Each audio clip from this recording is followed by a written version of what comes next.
You know, we're nearing the 1-year anniversary of the start of the war in a couple of days. I think all of us can agree that this is a time of self-reflection, and brutal honesty.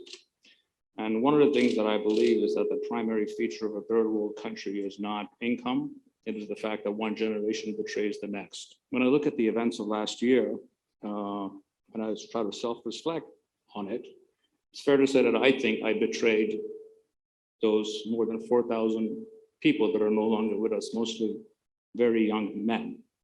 I think they were betrayed by me because I wasn't active enough, I wasn't loud enough. They were betrayed by their commanders who weren't worthy of leading them. They were betrayed by a diaspora that treats this country like Disneyland. They were betrayed by political leaders that were either too corrupt or too incompetent over the last 30 years. It's fair to say that almost everything that you have done in your projects are really at its base an attempt not to betray the next generation.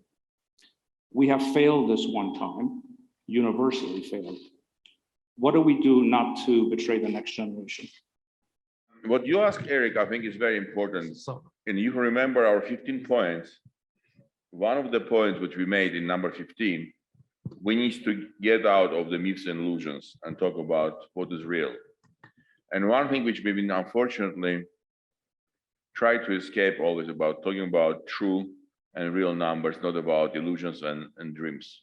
And this is one of the key problem, which is why, if you remember, I made my speech in October 5th. It was very tough for me to talk about something which I knew is coming.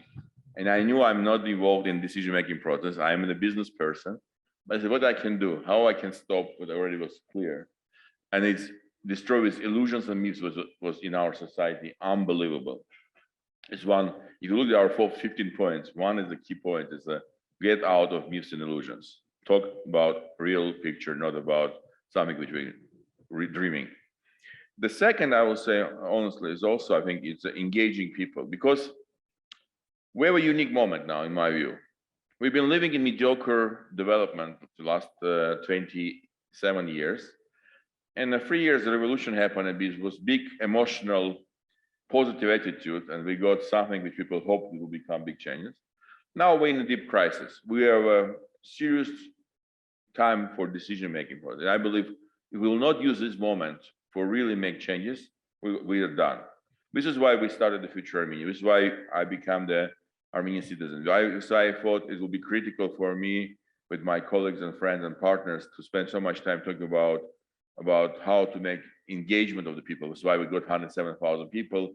I believe indifference, apathy, and not believing about the future will be killing Armenian nation. And this is one will be danger element of the time. At the same time, it's the best opportunity for us to make a change. So I believe we have a unique momentum of doing something today compared to what was done a year ago. Eric, maybe I will also add some comments. I think your comments are spot on. It's a very painful moment for all of us.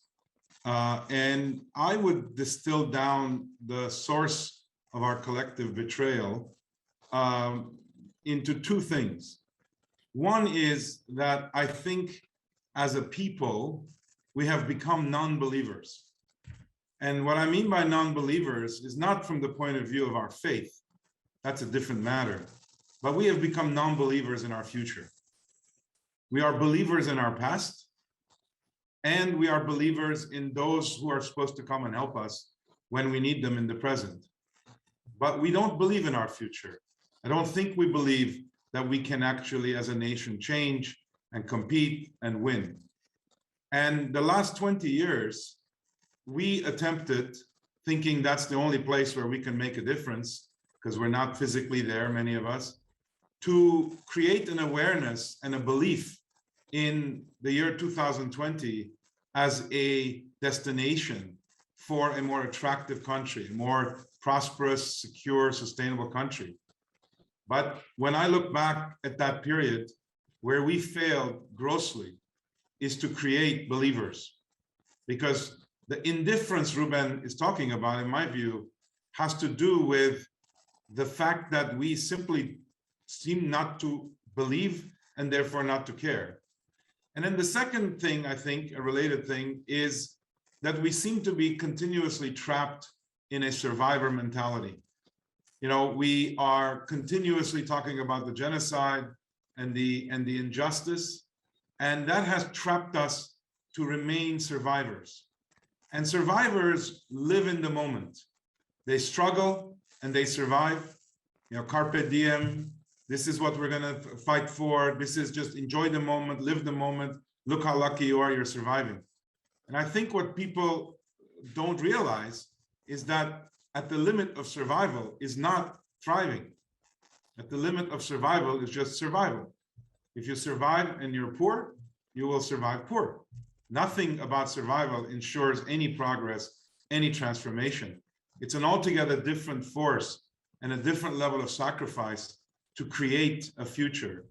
And so I too, Eric, shared the sense of deep, deep betrayal and disappointment, but having to do with our inability as a nation to believe collectively in our future. That's where I think the biggest problem is. And we can discuss who is responsible and who can even change, whether it takes a church, a government, international institutions, philanthropists, musicians, artists. I don't know who it takes. I think it's going to take all of us to begin to build the future we want, not to be trapped in the present or the past.